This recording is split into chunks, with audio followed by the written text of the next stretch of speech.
Армысыздар, құрметті тыңдармандарым. Бүгінгі әңгімені соңына дейін тыңдап, лайк басып, комментарий жазуды ұмытпаңыздар.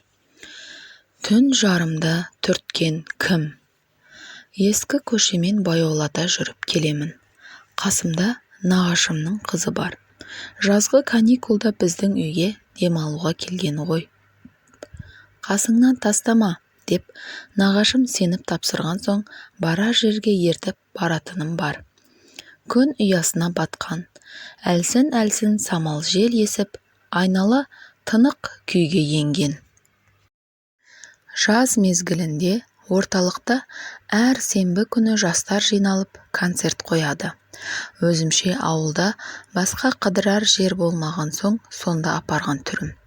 Әжептәуір кеш боп кетті. Қалтафон да дамылсыз шырылдауда. Үйдегілердің алаңда белең болып отқанын сездім. Концерт аяқталмастан үйге қарай беттедік. Көше тыныш, жан баласы көрінбейді. Сірә концертке жиналған болар дедім іштей. Сіңлімнің қолынан қысып ұстап, ит қапса қашуға дайын келеміз. Кенет оң иығымнан біреу басып қалды. Жалма жан артыма қарасам, ешкім жоқ. Бісмілләмді айтып тағы жүре бердім. Бұл жолы сол иықтан түрткендей болды. Артқа қарасам, тағы да ешкім жоқ. Тым-тырыс. Қасымдағы қорықпасын деп үндемей келемін. Бірақ жүрек деген өз шеңберінен шығып бара жатқандай. Тез-тез басып үйге жетуге асығып келеміз. Осындайда жақын тұрған үйің де жеткізбей қояды ғой. Арқам ауырлап, аяғым талып, әлде бір күш артқа қарай тартуда. Берілмедім. Сіңліме тезірек кірейік үйге дедім. Есікті ашып, бісмілләләп ішке ендік. Үлкендерден бір орыс естіп алып төсегіме жайғастым. Түн жарымы болған. Сығырая ұйқыға кеттім. Оянып кетсем керек, шөл қысып жатыр екен. Орнынан тұра сала ас бөлмесіне асықтым. Қолбақырмен фляктан су алайын десем, қолыма ұсталмайды. Я, кинода қайтыс болған адам елестер затты ұстай алмайды ғой, сол секілді болды. Зәре құтым қалмады. Жүгіріп барып анамды түртпектемін. Тұрмайды. Әкеме бардым. Ол да үнсіз. Барлығын қатар түртіп жүрмін. Тіпті жұлқылап айғайлаймын. Ешкім естір емес.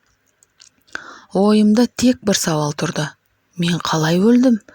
Көзімнен жас пора-пора боп ағып, орныма қарай жүгірдім. Апырмай-ау, денем шалқыдан түсіп жатыр. Дем алады, қозғалмайды. Әрі-бері түртпектеп едім, тұрмайды.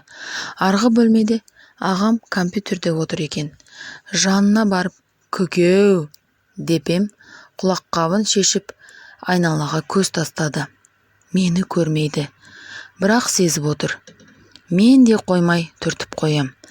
Зәре құты қалмай бісмілләсін айтып жатыр.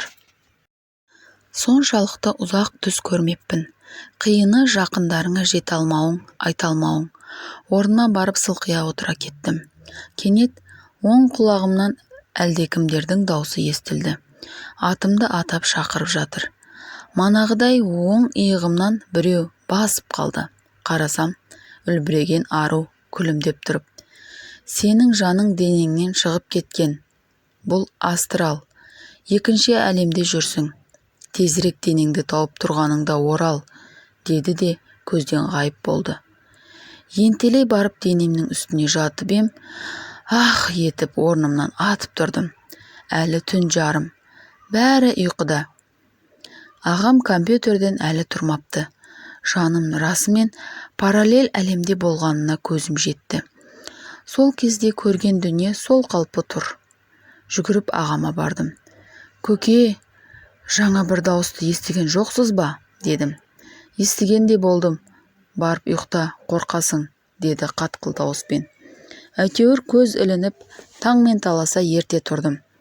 Бәрі оянып алған. Дастархан басында әлденені талқылап отыр. Жақындай келіп тыңдап ем, анам. Түнде бастырылдым-ау, түлен түрткендей болды. Қайта-қайта жұлқыды. Қозғала алмай, әбден қорықтым, деді ұйқысын аша алмай. Оған бәрі қосыла кетті. Мені де мені де түртті деген әңгіме дастархан басында айтыла берді. Есіктен сығалай тыңдағанмен оларға артық әңгіме айтудан қорықтым да орныма барып қайта жаттым.